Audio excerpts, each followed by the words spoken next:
Kandy is a little 4.5-month-old koala joey that was actually found on her own, and she was brought to us, without her mum, found in a random open paddock.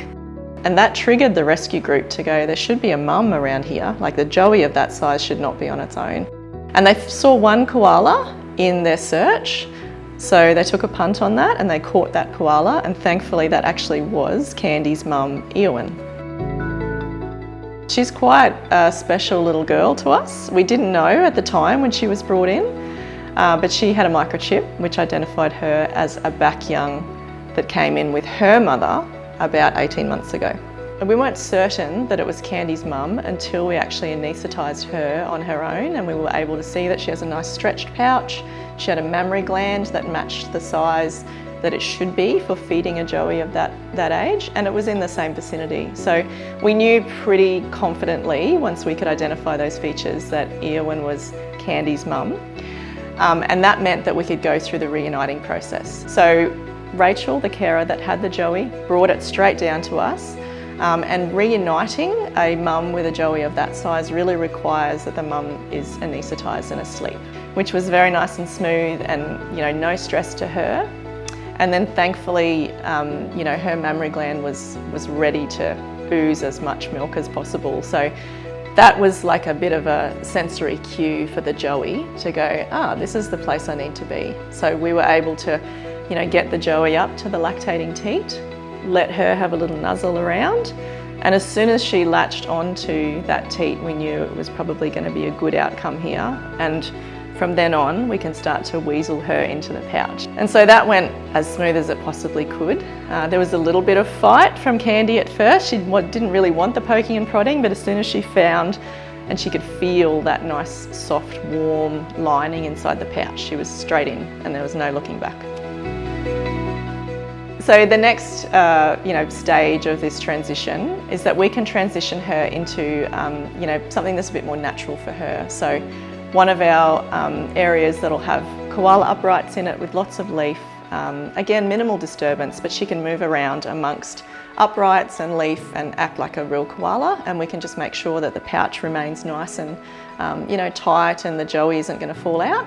And then we can progress her to one of our outside areas where she'll have a bit more fresh air, bigger uprights, more areas to move. And once we're really confident that there's no risk to her or the joey in them being separated again, we can plan for them to be released.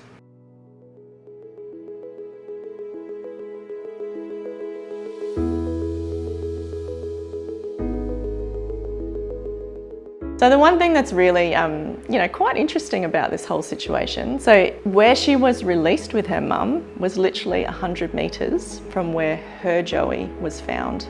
So we know that Irwin, when she became mature and moved away from her mum, still remained in that immediate vicinity of her mum, probably for comfort and because she's a young animal. And now she's had her first joey.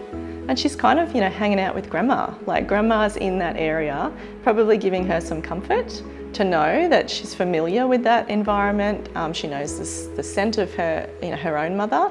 So I think it's a really nice, little circle of life that's gone on there. And we've got 3 generations of koalas now that we know have come from one discrete area.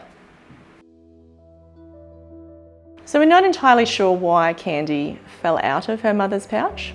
But she was found in open ground, and we do know that koalas will traverse open ground and sometimes at speed, and they may be running at speed because they're being chased by something. So there is the possibility that Irwin was being chased or scared by dogs or something in the vicinity, and she's bolted across the paddock to get to the nearest tree, and unfortunately the joeys come out during that sort of process.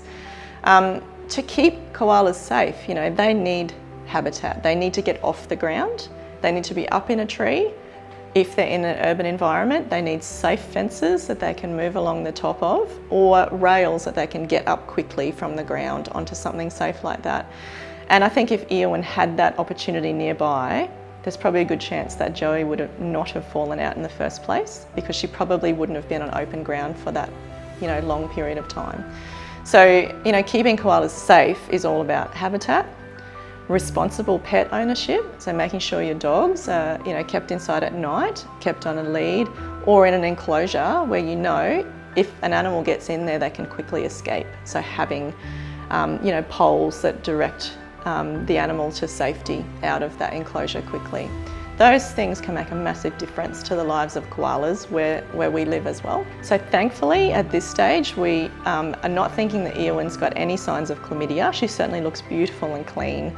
We're just waiting on a few test results, but a lot of koalas that we get through here are harbouring chlamydia and can be very badly affected by chlamydia. And the sooner we can identify that in those animals and get treatment to them, the better outcome they have and the better chance they'll be released and go on to live a long life. So being out there, if you know koalas in your area, keeping an eye on them. If you start to see disease in them, weepy eyes or a really dirty bum, getting them help as soon as possible and contacting the Australia Zoo Wildlife Hospital for care is the best option.